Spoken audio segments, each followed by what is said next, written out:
हा कागदी कप म्हणून याच्यामध्ये आपण चहा पितो।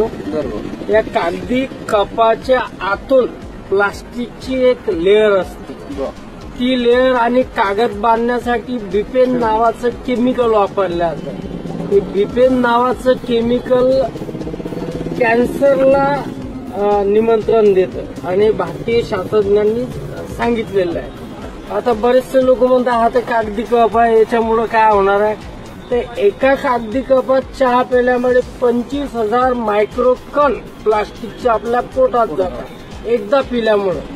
दिवसातून जर अशी 4 वेळा चहा पिली तुम्ही या कपामध्ये तर 1 लाख मायक्रोकन प्लास्टिकचे आपल्या पोटात जातात। ते गेल्यामुळे तुम्हाला 100% कॅन्सर होतो म्हणजे होतो, त्यात काही दुमत नाही। आणि तुमच्याकडे जर समजून घ्या कॅन्सरचा इलाज करण्यासाठी करोडो रुपये असतील तर आपण नक्की घ्या, काही हरकत नाही।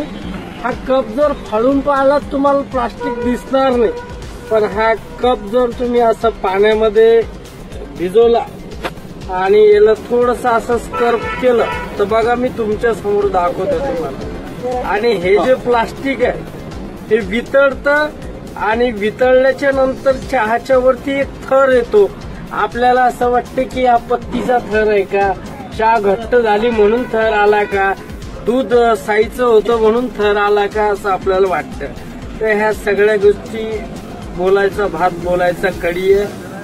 बघा आता हे जर प्लास्टिक वितळलं आणि हे तुमच्या पोटात गेलं, दिसतं याच्यामध्ये तुम्हाला हे ट्रान्सपरंट प्लास्टिक आहे। हे गरम पाणी किंवा गरम कोणताही पदार्थ टाकला की ते ताबडतोब वितळतं आणि वितळल्यामुळे ते तुमच्या पोटात जातं। जर तुम्हाला मरायचं असेल कॅन्सरचं